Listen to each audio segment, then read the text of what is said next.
premier média de jeunes en France.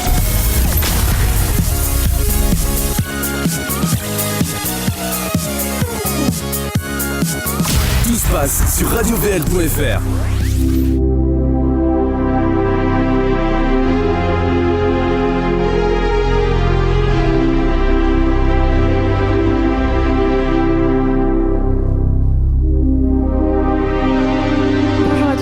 Vous êtes sur Radio VL, le premier média jeune de France. Vous écoutez Manifesto, son émission littéraire. Essais, poèmes, pièces de théâtre, romans sont décryptés avec leurs adaptations au cinéma. Les chroniqueurs prennent position de la plume à l'écran. Aujourd'hui, on parle d'un roman de science-fiction, Je suis une légende, par Richard Matheson. Au micro, les chroniqueurs de cette édition, Mario, vendeur de rêves en intérim.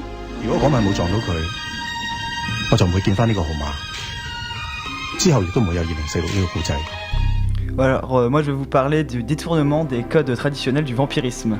Adrien, l'avocat du diable. Maybe. Maybe not. Maybe fuck yourself. Moi je parlerai de la question de l'existence de l'homme sans société. Et Marc-Antoine, artiste sans œuvre. By hook or by crook, we will. Who are you? The new number 2. Who is number 1? Moi je vous parlerai de la psychologie de Robert Neville. Au sommaire donc, l'œil de la rédaction sur Je suis une légende et les thèmes soulevés par le bouquin, un grand angle cinéma sur le film de Francis Lawrence et enfin notre séquence amour et désamour littéraire et les conseils lecture et ciné de cette semaine. Tout de suite, c'est l'œil de la rédaction.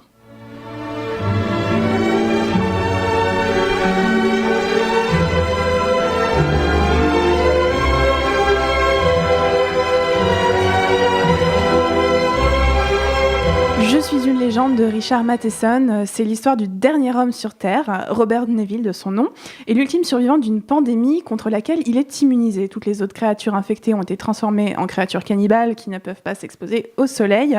Dans le livre, on les appelle des vampires. Ils réagissent à l'odeur de l'ail, à la vue d'une croix, etc. Ils marquent l'avènement d'un nouvel ordre social et biologique. Donc pendant 3 ans, Neville, donc notre personnage principal, tient tête à ces monstres. Il vit toujours dans sa maison qu'il a barricadée et fortifiée. Il se sent seul, désespéré, c'est alcoolique, etc. Finalement, il est condamné à mort par un tribunal de vampires improvisé et de ce fait, il entre dans la légende. Marc-Antoine, toi, ce qui t'a particulièrement plu, c'est la psychologie de ce personnage, donc qui est quasiment le seul protagoniste de Je suis une légende. Ouais, tout à fait. En fait, ce que j'ai vraiment aimé dans le livre, à propos de sa psychologie, la psychologie du personnage, c'est qu'en fait, on nous le décrit dès le début comme quelqu'un d'assez robuste, physiquement assez baraqué. Et en fait, on sait qu'il travaillait à l'usine avant la pandémie. Et au fur et à mesure du livre, on se rend compte qu'il va mettre à profit sa carrure déjà pour se fabriquer un abri sûr, pour se défendre, pour aller tuer les vampires aussi. Mais il va aussi utiliser son intellect, c'est-à-dire qu'il va récupérer des livres du style le Dracula de Bram Stoker. Et il va aussi se fournir en ouvrages scientifique afin de pouvoir étudier justement la maladie et de pouvoir mieux la comprendre. Et ça que j'ai particulièrement aimé, c'est qu'en fait, au début, oui, voilà, donc c'est un type qui bosse à l'usine, donc pas forcément quelqu'un d'intellectuel, dans le sens où il va plutôt utiliser ses mains, normal. Et en fait, au fur et à mesure, il va mettre à profit ce qu'il apprend pour se défendre. Donc cette démocratisation forcée de la culture. Ouais, mais c'est surtout qu'il s'adapte en fait par rapport à la situation. Il n'a pas le choix et justement, c'est ce qui en fait la force du personnage.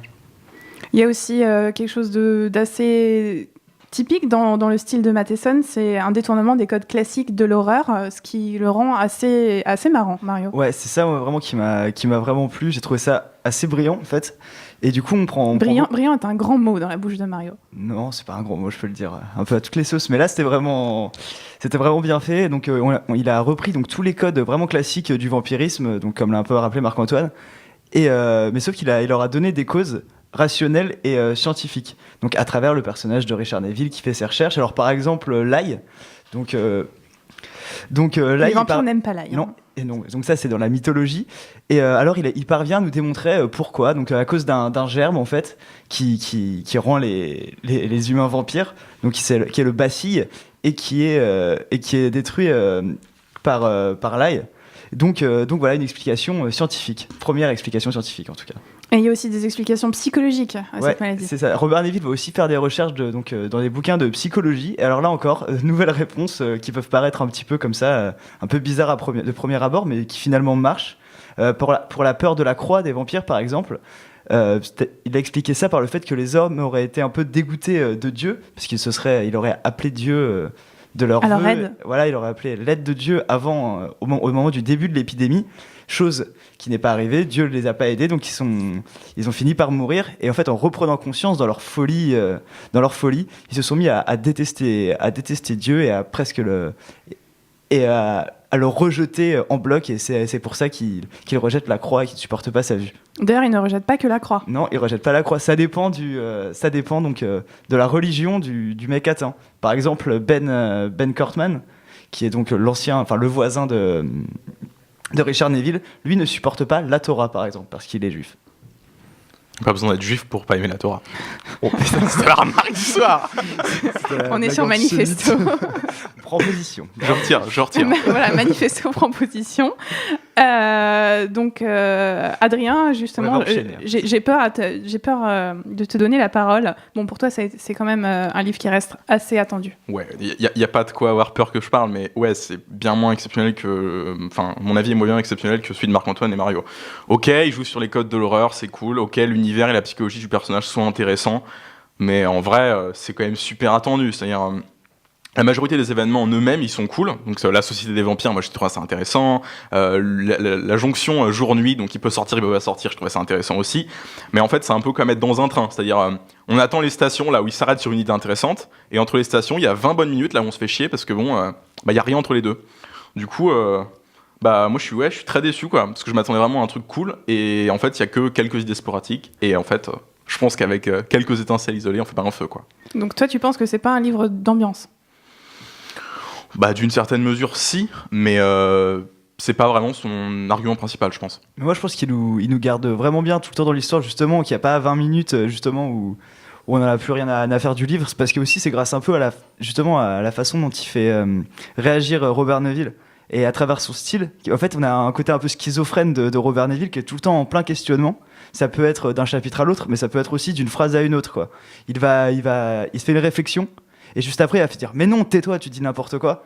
Et en fait, on a un petit côté comme ça, on est avec Robert Neville et tout passe bien, et c'est plutôt agréable à lire. Et moi, j'ai trouvé que justement, on s'embêtait très rarement dans le bouquin.